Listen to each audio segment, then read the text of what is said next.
Yo, what is going on, guys? Miguel here. So today we're coming at you with a video on why it is absolutely critical for you as a real estate agent, whether you're new or you're used, you're an older realtor, why it's so important that you need to be practicing your scripts and your role play. If, in my own personal opinion, I always say this, if you guys watch my videos, it is honestly the most important piece of your business, in my personal opinion. So we're going to get into that now. I'm currently in between door knocking sessions right now. I just stopped to warm up a little bit. It's currently winter here in London. I'm licensed out in London, Ontario, Canada. It's like literally 3+ feet of snow here, and I'm still out knocking on doors. So sellers appreciate that, by the way. But yeah, if you guys have ever been here before, Miguel, licensed in London, Ontario, Canada. I've been doing this for just over 2 years. It's like I'm coming up to my second full calendar year in real estate. It's been well. I'm in the top 20 selling agents in all of London, Ontario at this time, out of over 2,400 agents, I believe. So let's dive right into it, because I am a little bit short of my contact goal. When I get back out, I have about an hour and a half to hit another 14 contacts to finish off my contact goal. So let's go right in. So we're going to discuss 3 specific topics on scripting. It's going to be, number 1, why it's so important for you to script and why I believe it is. Number 2 is going to be some of the benefits you'll start seeing as you start scripting over time. And number 3, lastly, is going to be in my opinion, the most important scripts you need to know, right? And there's so many scripts, but we'll get into that in a little bit. So number 1, why is it so important for you to script and role play? Well, here's the deal. In sales, it all comes down to how confident the consumer is in your abilities to, in real estate, for example, to sell your home, sell or help you buy your home. What does that all boil down to? Well, it comes down to your confidence. This consumer's got to have some confidence in you, but you also have to demonstrate confidence in that consumer to understand, okay, this guy knows what he's doing, right? They're all going to gauge you, whether you're experienced or not. If you want to eliminate that question of, is this guy experienced, is this guy not experienced? Know your scripts and dialogues, and obviously know the market so you can help back that, right? But when you know your stuff and you're not stuttering, the biggest thing is getting rid of your stuttering, your buts, your uhs, you want to eliminate that as best you can, right? And you're never going to be perfect until you get to a certain point. Really, mastery comes down to about 10,000 hours. So until you've script and role played for 10,000 hours, you're never going to be perfect, okay? But you can be perfect in comparison to the rest of your competition if you script and role play for a certain time period in the day. Now, again, it ultimately comes down to your confidence, right? So the more you practice, the better you're going to sound, right? It kind of comes down to practice, because if we relate to it, you've probably heard from a lot of real estate agents, right? Kobe Bryant, Michael Jordan. Why were they so good? Well, they practice more than the rest. Think about in real estate. Who's practicing scripts and role plays? Your competition isn't. And I can honestly safely say that the top producers in my city, and even the top agents, like my own office, right? They admit they don't script and role play. They don't see the importance in it.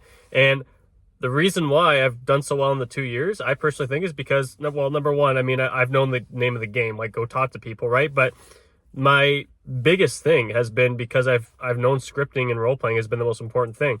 To give you guys an idea, before I got my real estate license, I quit my job, right? So basically, when I made the decision to go full time, I quit my job.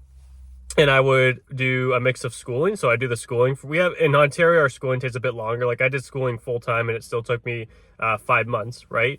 But for half the day, I would do my schooling sessions, and then the rest of the day, for at least 3 hours a day, I would be doing scripts and role play. So I literally go on YouTube. I would watch a Brian Casella video, when he would do role plays, and I just write out his door knocking scripts. I'd watch all his videos and just write down what he was saying and put into a script. I found the circle prospecting script for Jeff Glover.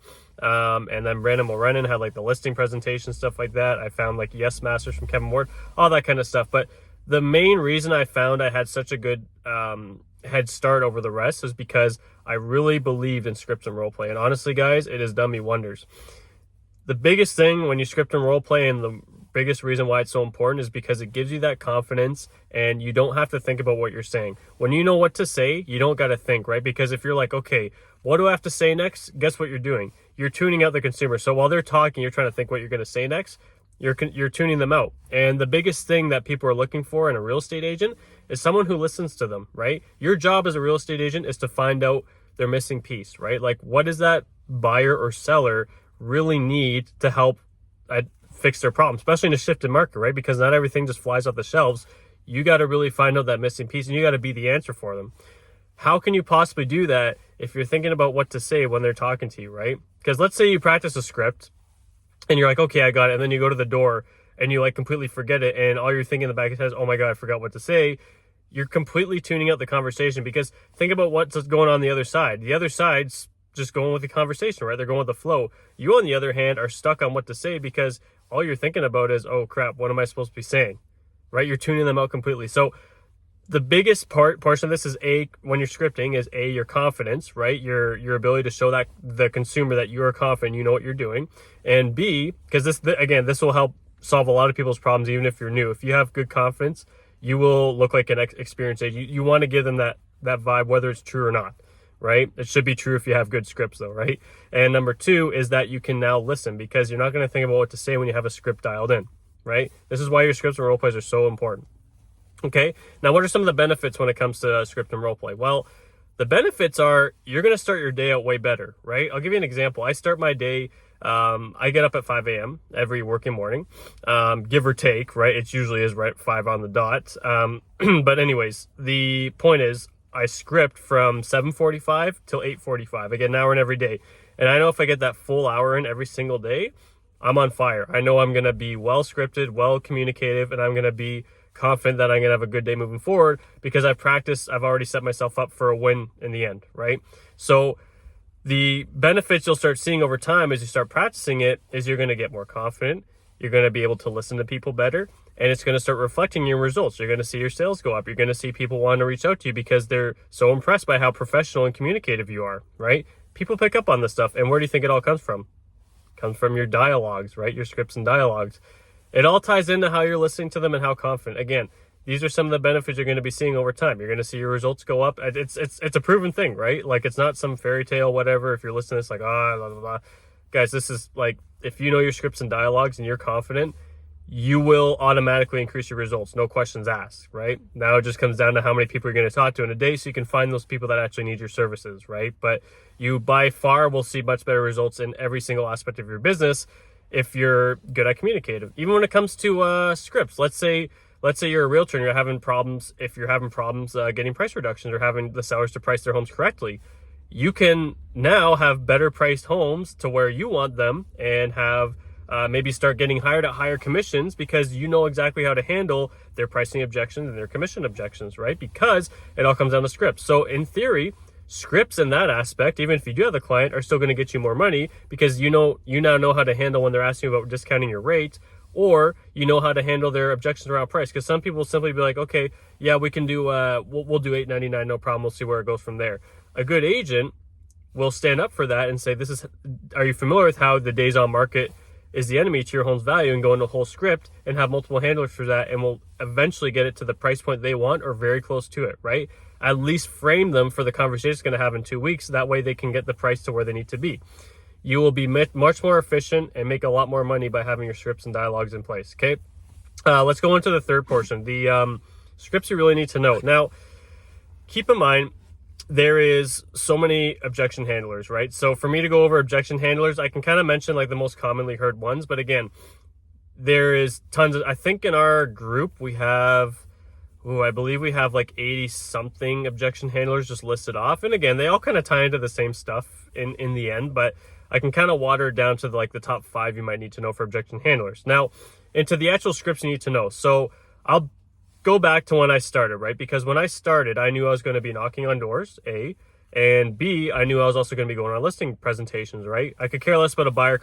Even to this day, guys, I don't have a script for a buyer consult, okay? Like for a buyer consult, I sit down, listen to what they need, list off their top 5s, like their most important stuff, go through a timeline with them, and I'm very proficient with my buyers, right? I like rarely do buyer consults. It's more or less, I'll do the consult in the house with them, but I rarely like set up a time to sit down, unless they're maybe just starting to think about trying to get set up before they actually go out and buy. That happens from time to time. But again, buyers, you really, for me personally, you don't need like a buyer consult script, right? You can kind of just feel it out, because buyers, it's a more fun process in that aspect, okay? But for sellers, you need a script. So I really drilled down before I even got my real estate license.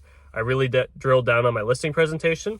And also when I was door knocking, knowing I was going to be door knocking, I really drilled down on the door knocking script, right?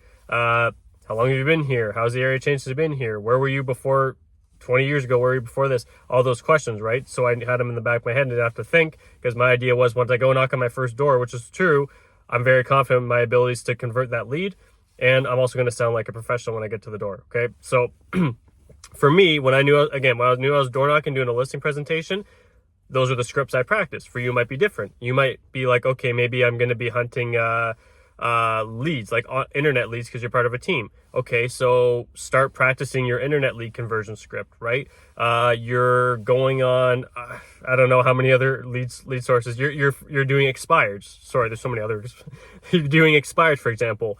Practice the expired script from A to B. Make sure you have it in your head, because you're going to get better at it over time. You're going to start learning how to ask questions within the questions, digging for more motivation. But these scripts that are proven, like the expired script from Jeff Glover, even if you don't go into the questions within the questions, they are proven to get you an appointment from just that script, just reading that script off alone. When you know those scripts, you're going to be confident, and then you can start adding into those. So basically, it comes down to what scripts you need to know. A, know what lead sources are going to work, and B, know that you need to know that you're always going to need a listing presentation, right?